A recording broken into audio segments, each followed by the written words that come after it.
ఏర్పాటు చేసిన వైసీపీ ప్లీనరీకి రెండో రోజు కూడా ప్రజలు భారీగా తరలివచ్చారు. ఈ సందర్భంగా వైఎస్ఆర్ బతికి ఉంటే రాష్ట్రం విడిపోయేది కాదని అన్నారు ప్రతిపక్ష నేత జగన్. మరోసారి తనను పార్టీ జాతీయ అధ్యక్షుడిగా ఎన్నుకున్నందుకు సంతోషం వ్యక్తం చేశారు. సీఎం చంద్రబాబుపై తీవ్రస్థాయిలో మండిపడ్డారు.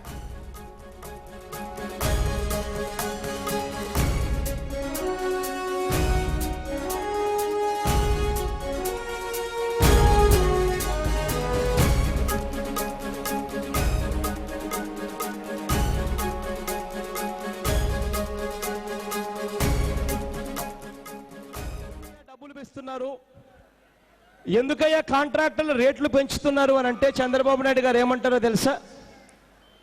ఇంతకు ముందు గతంతో పోలిస్తే కాంట్రాక్టర్లకు ఇవాళ స్టీల్ రేట్ తగ్గింది, సిమెంట్ రేట్ తగ్గింది, ఇసుక రేటు తగ్గింది, పెట్రోల్ రేట్ తగ్గింది, డీజిల్ రేట్ తగ్గింది గతంతో పోలిస్తే. అయినా కూడా కాంట్రాక్టర్ల మీద చంద్రబాబు నాయుడు గారికి మోజు ఎక్కువ. కారణం లంచాలు వస్తాయి కాబట్టి కాంట్రాక్టర్లకు మాత్రం రేట్లు పెంచేస్తాడు. 100%, 200% కూడా పెరిగినాయి. పెంచినప్పుడు చంద్రబాబు నాయుడు గారు ఏమని బొంకుతారో తెలుసా? రేట్లన్నీ పెరిగాయని చెప్పి బొంకుతాడు. కానీ ఇదే చంద్రబాబు నాయుడు గారికి రేట్లు పెరిగిన విషయం, ధరలు పెరిగిన విషయం అవ్వాతాతల దగ్గరికి వచ్చేసరికి గుర్తురాదు. ఎస్సీ, ఎస్టీ, బీసీ విద్యార్థుల మెస్ ఛార్జీలకు వచ్చేసరికి గుర్తురాదు. ఇవేమి గుర్తుకు రావు. ఇవాళ ఇదే పరిస్థితిని మారుస్తాం. ఇవాళ ప్రతి అవ్వకు, ప్రతి తాతకు, ప్రతి గ్రామంలో వెళ్ళి చెప్పండి, అన్నొస్తున్నాడు, మంచి రోజులు వస్తున్నాయని చెప్పండి. ఇవాళ ఇస్తా ఉన్న పెన్షన్ 1000, 2000 కాబోతుంది అని చెప్పి ప్రతి అవ్వకు, ప్రతి తాతకు చెప్పండి.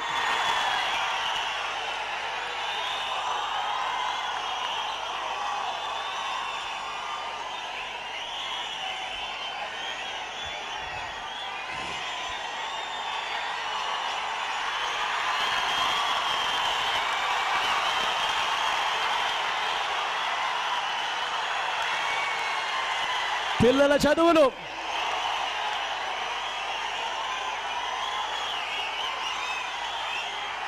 పిల్లల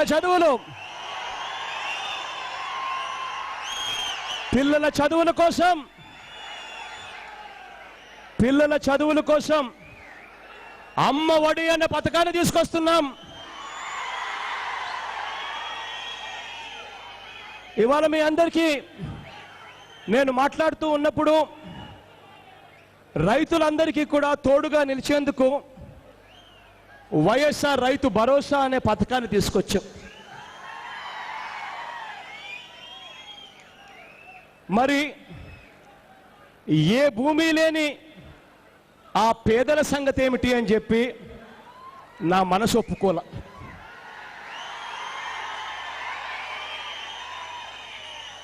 రెక్కాడితే గాని డొక్కాడని పరిస్థితి. ఇవాళ నేను గతంలో కూడా ఓదార్పుకు వెళ్ళినప్పుడు చూసిన, రెక్కాడితే కానీ డొక్కాడని పరిస్థితి. పిల్లలను చదువులు మానిపిస్తా ఉన్న పరిస్థితి. చదువులు ఎందుకు మానిపిస్తున్నారమ్మా అని అడిగితే, తినడానికి డబ్బు ఉంటే కదా, ఆ తర్వాత కదన్నా చదువుల గురించి ఆలోచన చేస్తామని అంటారు. ఇవాళ ఆ పరిస్థితిని మార్చబోతా ఉన్నాము అని చెప్పి ప్రతి అక్కకు, ప్రతి చెల్లెమ్మకు చెప్పండి. ప్రతి ఎస్సీ, ఎస్టీ, బీసీ, మైనారిటీ పిల్లల తల్లుల కోసం చెప్పండి.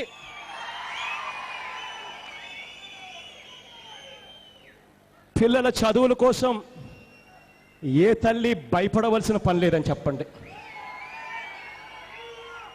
పిల్లలను బడులకు పంపించండి, అన్న ముఖ్యమంత్రిగా ఉన్నాడు అని చెప్పండి. 1వ తరగతి నుంచి 5వ తరగతి దాకా పిల్లాడుల తల్లులు బడులకు పంపించండి. బడికి పంపించిన ప్రతి పిల్లాడికి 500 రూపాయలు చొప్పున, ఇద్దరికి 1000 రూపాయలు నెల నెల తల్లికి ఇస్తామని చెప్పండి.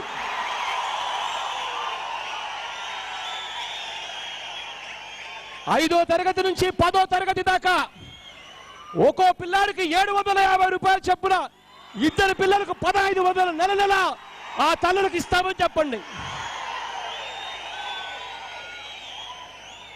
ఇంటర్మీడియట్ చదువుతున్న పిల్లలు ఇంటర్మీడియట్ చదువులకు పంపించండి.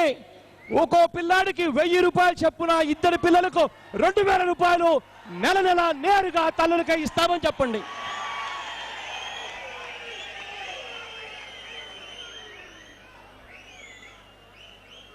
ఆ తర్వాత చదువులకు తర్వాత చెప్పబోయే ఫీజు రీయింబర్స్మెంట్ లో మార్పులు చేశాడు అన్నా. ఇక చదువు కోసం భయపడాల్సిన పని లేదు అని చెప్పి అక్క చెల్లెమ్మలకు చెప్పండి.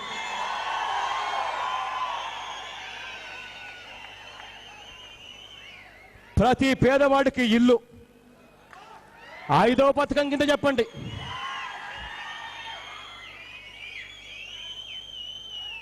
చంద్రబాబు నాయుడు గారు గతంలో ఎన్నికలప్పుడు మేనిఫెస్టో చూస్తే ఎన్నికలప్పుడు గెలవడం కోసం చంద్రబాబు నాయుడు చేసిన మాట ఏమిటో తెలుసా? 3 సెంట్లు భూమి ఇస్తా, 1.5 లక్షతో ఇల్లు కట్టిస్తా, ప్రతి పేదవాడికి ఇల్లు కట్టిస్తా అన్నాడు. చంద్రబాబు నాయుడు గారు ముఖ్యమంత్రి అయ్యాడు. అయిన తర్వాత పేదవాడు కనపల్ల చంద్రబాబు నాయుడు గారికి. కొత్త ఇళ్ళ కథ దేవుడు ఎరుగు. 5,30,000 ఇళ్ళు పాత వారికి బిల్లులు కూడా ఇవ్వడం మానేశాడు ఇదే చంద్రబాబు నాయుడు గారు. ఈ 3 సంవత్సరాలలో చంద్రబాబు నాయుడు గారు ఎన్టీఆర్ హౌసింగ్ కార్యక్రమం కింద ఎన్ని ఇల్లులు కట్టాడు అని అంటే 3 సంవత్సరాలకు చంద్రబాబు నాయుడు గారు కట్టింది కేవలం 35,497 ఇల్లు మాత్రమే అని చెప్పి మొన్న ప్రభుత్వమే జరిపిన కలెక్టర్స్ కాన్ఫరెన్స్ లో ఇదే చంద్రబాబు నాయుడు గారు ఎదుటిన కలెక్టర్స్ కాన్ఫరెన్స్ లో లెక్కలు చెప్పారు. సిగ్గుండాలి చంద్రబాబు నాయుడు గారికి.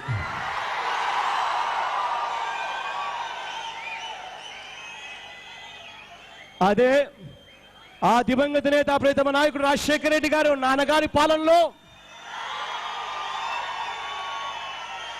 5 సంవత్సరాలలో అక్షరాల మొత్తం ఆంధ్రప్రదేశ్లో కలిసి ఉన్న ఆంధ్రప్రదేశ్ మొత్తంలో 48 లక్షల ఇళ్లలో దివంగత నేత ప్రీతమ నాయకుడు రాజశేఖర రెడ్డి గారు హయాంలో కట్టారు. ఆ 48 లక్షల ఇళ్లలో ఈ 13 జిల్లాలకు సంబంధించి మన ఆంధ్రప్రదేశ్లో మన సీమాంధ్రలో కట్టిన ఇళ్లు అక్షరాల దివంగత నేత ముఖ్యమంత్రిగా ఉన్నప్పుడు 24,18,000. ఇవాళ చంద్రబాబు నాయుడు గారు వచ్చిన తర్వాత పరిస్థితి మారిపోయింది. మళ్ళీ గ్రామాలకు వెళ్ళండి, ఊరు వాడ ప్రతి ఒక్కరికి చెప్పండి, అన్నొస్తున్నాడు, పరిస్థితులు మారుతాయని చెప్పండి.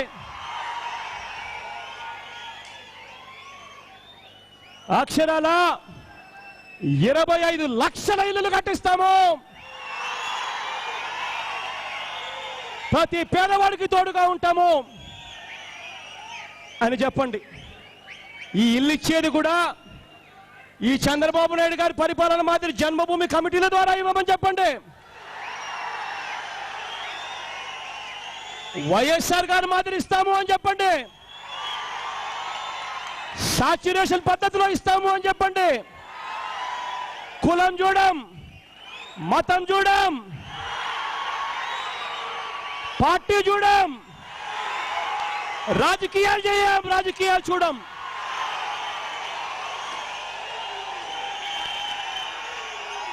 ప్రతి పేదవాడికి ఇస్తాము అని చెప్పండి. అన్న వస్తున్నాడు, మంచి రోజులు వస్తున్నాయి అని చెప్పండి.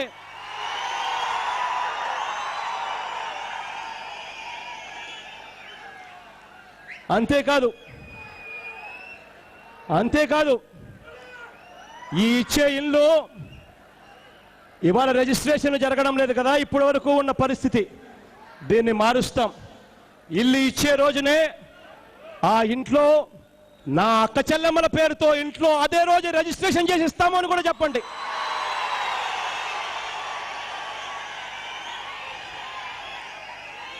రిజిస్ట్రేషన్ చేసి ఎందుకు చెప్తున్నాను అని అంటే కారణం, ఆ అక్క చెల్లెమ్మలకు ఎప్పుడైనా డబ్బుతో పని పడితే 1,50,000 విలువ చేసి ఆ ఇంటిని తీసుకొని పోయి బ్యాంకులకు వెళ్తే ఆ బ్యాంకులో ఆ ఇల్లు తాకట్టు పెట్టుకొని ఆ అక్క చెల్లెమ్మలకు ఎప్పుడు పడితే అప్పుడు వాళ్ళకి అవసరం ఉన్నప్పుడు 40,000 రూపాయలు 30,000 రూపాయలు అక్క చెల్లెమ్మలకు పావుల వడ్డీకే ఇచ్చే ఏర్పాట్లు కూడా చేస్తామని కూడా చెప్పండి.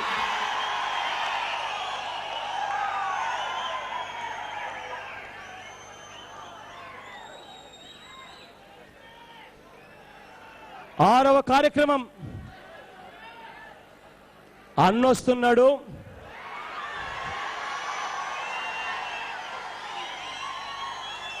ఆరోగ్యశ్రీ ఆరోగ్యంగా తయారవుతుంది అని చెప్పండి.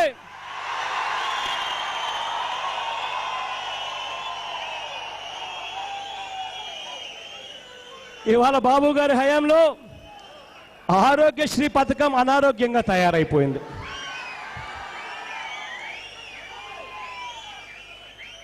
హాస్పిటల్లోకి ఇవాళ పేషెంట్ పోతే హాస్పిటల్ ఇవాళ వైద్యం చేయని పరిస్థితి. కారణం ఆ హాస్పిటల్లోకి 8-9 నెలలుగా బకాయిలు పెట్టారు చంద్రబాబు నాయుడు గారి ప్రభుత్వం. 108, 104కు ఫోన్ చేస్తే కొయ్ కొయ్ కొయ్ అంటూ 20 నిమిషాల్లో రావాల్సిన అంబులెన్సు ఇవాళ రాను అంటున్నాయి. డీజిల్ లేదు అని అంటున్నాయి. డ్రైవర్లు స్ట్రైక్ చేస్తా ఉన్నారని అంటున్నాయి. ఇవాళ క్యాన్సర్ ఉన్న పేషెంట్లు కానీ కాక్లియర్ ఇంప్లాంట్ పేషెంట్స్ కానీ కిడ్నీ బాధితుల పరిస్థితి కానీ ఇవాళ అగమ్యగోచరంగా తయారైపోయింది. ఇవాళ ఇటువంటి దారుణమైన పరిస్థితుల్లో హాస్పిటల్ ఉంటే చంద్రబాబు నాయుడు గారు హాస్పిటళ్లను సైతం సేవలను సైతం ప్రైవేటు వాళ్లకు లంచాల కోసం ఇస్తాడు. చెప్పండి, ప్రతి గ్రామానికి వెళ్ళి అన్నొస్తున్నాడు, మంచి రోజులు వస్తున్నాయి, పరిస్థితి మారబోతా ఉందని చెప్పండి. ఆరోగ్యశ్రీ పథకానికి అన్ని రకాలుగా తోడుగా నీడగా అండగా ఉంటామని చెప్పండి. బడ్జెట్లో కేటాయింపులు పూర్తి స్థాయిలో చేస్తాం, బకాయిలు లేకుండా అని చెప్పండి. వైద్యమే కాదు, మందులే కాదు, కుటుంబంలో సంపాదించే వ్యక్తి ఆపరేషన్ వల్ల విశ్రాంతి తీసుకోవాల్సి వస్తే ఆ విశ్రాంతి సమయంలో కూడా ఆ కుటుంబం బ్రతకడానికి డబ్బులు కూడా అందిస్తాడు అని చెప్పి కూడా చెప్పండి.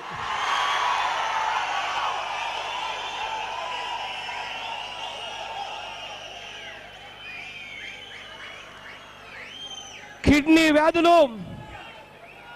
వ్యాధులు వంటి దీర్ఘకాలిక వ్యాధులతో బాధపడతా ఉన్నా ఆ ప్రతి పేదవాడికి చెప్పండి, అన్నా దానికోసం ప్రత్యేకంగా పెన్షన్ ఇస్తాడు అని కూడా చెప్పండి.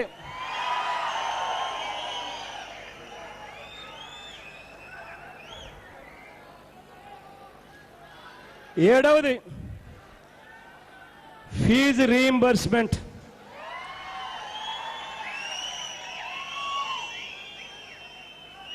ఇవాళ ఇప్పుడు ఉన్న పరిస్థితి చెప్తాను, దివంగత నేత నాన్నగారు ఉన్నప్పుడు పరిస్థితి చెప్తాను.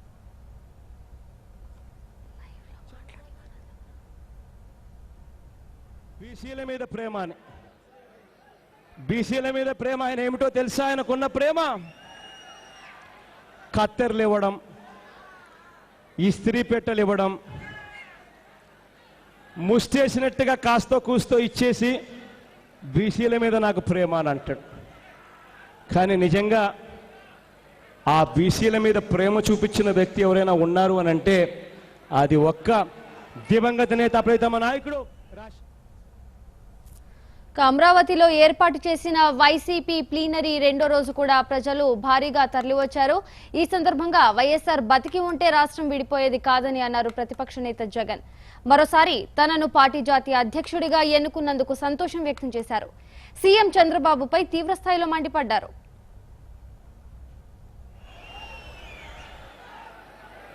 చంద్రబాబు నాయుడు గారి పరిపాలన 3 సంవత్సరాలుగా చూశాం. చంద్రబాబు నాయుడు గారి పరిపాలన మీద ఇక్కడ నుంచి సమర శంఖం మోగుతా ఉంది. కంగుమంటున్న మీ గొంతులు చూసి, రెపరెపలాడుతున్న మన జెండాను చూసి, మీ ఆత్మవిశ్వాసాన్ని చూసి చంద్రబాబు నాయుడు గారి గుండెల్లో రైళ్లు పరిగెత్తా ఉంటాయి. ఈ పాటికే ప్రతి గుండె కూడా ఇవాళ ఒకటే అడుగుతా ఉంది. ఆ దివంగత నేత నాన్నగారు బ్రతికే ఉంటే ఇవాళ రాష్ట్రం విడిపోయి ఉండేదా అని చెప్పి ఇవాళ ప్రతి గుండె అడుగుతా ఉంది. ఇవాళ దివంగత నేత బ్రతికే ఉంటే రైతులు, అక్కచెల్లెమ్మలు, పిల్లలు, చదువుకుంటున్న పిల్లలు, అవ్వ తాతలు కూడా ఎంత ఆనందంగా ఉందిరో అని చెప్పి ఇవాళ ప్రతి గుండె అడుగుతా ఉంది. తన సొంత కూతుర్నిచ్చిన మామను ఎన్టీ రామారావు గారిని వెన్నుపోటు పొడిచి